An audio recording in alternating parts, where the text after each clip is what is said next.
warahmatullahi wabarakatuh. Salam sehat untuk kita semua. Perkenalkan, saya Dwi Febriani dari Program Studi Sarjana Kesehatan Masyarakat Universitas Eka Harap.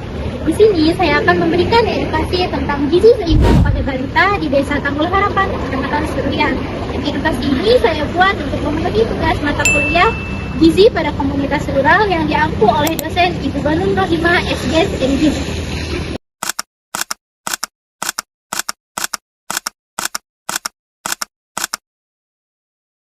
Balita merupakan kelompok usia yang sangat membutuhkan perhatian dalam hal makanan dan gizi. Pada masa ini, anak sedang mengalami pertumbuhan dan perkembangan yang cepat, sehingga membutuhkan makanan yang cukup, bergizi, dan beragam. Pola makanan yang baik akan membantu balita tumbuh sehat, aktif, dan tidak mudah sakit. Di Desa Tanggul Harapan, masih banyak ditemukan balita dengan pola makan yang kurang baik, yaitu hanya mengonsumsi jenis makanan tertentu setiap hari. Kebiasaan ini sering terjadi karena kurangnya pengetahuan orang tua tentang pentingnya variasi makanan bagi balita. Oleh karena itu, diperlukan edukasi gizi sederhana agar orang tua memahami pentingnya memberikan makanan yang seimbang dan bergizi demi mendukung tumbuh kembang secara optimal. Kasus pada balita di Desa Tanggul Harapan menunjukkan bahwa balita hanya mengonsumsi nasi dan telur dadar sebagai makanan utama sehari-hari. Pola makan ini menandakan kurangnya variasi pangan tertentu, terutama sayur dan buah. Kondisi tersebut menyebabkan asupan gizi balita menjadi tidak seimbang dan berisiko menimbulkan masalah gizi karena kebutuhan vitamin, mineral, dan serat yang tidak terpenuhi dengan baik. Pola makan yang kurang beragam dalam jangka waktu yang lama dapat berdampak pada pertumbuhan dan perkembangan balita. Balita berisiko mengalami berat badan yang tidak sesuai usia dan daya tahan tubuh yang menurun, serta mudah terserang penyakit infeksi seperti diare dan infeksi saluran pernapasan. Selain itu, kekurangan zat gizi mikro dan zat besi, vitamin A, serta zinc dapat mempengaruhi perkembangan otak dan kemampuan belajar anak di kemudian hari menurun.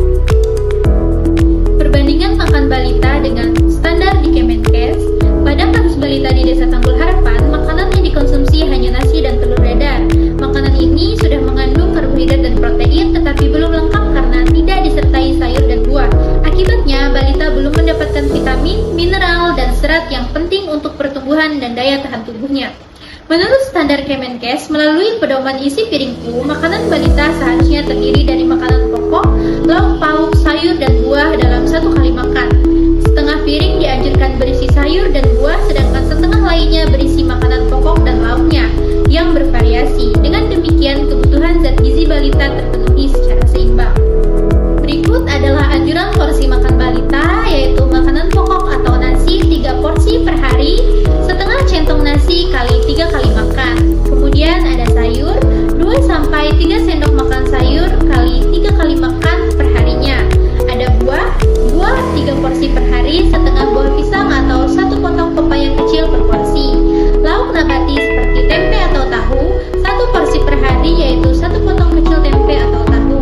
Kemudian ada lauk hewani seperti telur ikan atau ayam, 1 porsi per hari, setengah butir telur atau 1 potong kecil ikan dan ayam. Kemudian ada susu 1 porsi per hari, yaitu 1 gelas kecil. Lalu ada minyak 3 porsi per hari, yaitu setara dengan 1 sendok teh setiap kali memasak. Terakhir ada gula 2 porsi per hari, diberikan secukupnya dan tidak berlebihan. Pemanfaatan pangan lokal untuk gizi balita. Pemanfaatan pangan lokal di Desa Tanggul Harapan dapat menjadi solusi untuk memperbaiki pola makan balita. Orang tua dapat mengombinasikan nasi dengan lauk hewani seperti ikan air tawar atau telur, lauk nabati seperti tempe atau tahu, serta sayuran hijau seperti bayam atau kangkung. Buah lokal seperti pisang dan pepaya juga dapat diberikan secara rutin sebagai sumber vitamin. Dengan penerapan pola makan yang penting, seimbang, dan bervariasi, diharapkan status gizi balita dapat meningkat dan mendukung tumbuh kembang yang optimal. Kesimpulan edukasi saya pada gizi balita yaitu berdasarkan pembahasan, pola makan balita di Desa Tanggul Harapan masih kurang beragam dan belum sepenuhnya sesuai dengan prinsip gizi seimbang.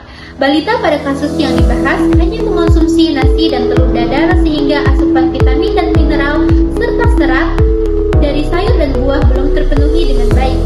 Jika kondisi ini berlangsung lama, dapat berdampak pada pertumbuhan dan daya tahan tubuh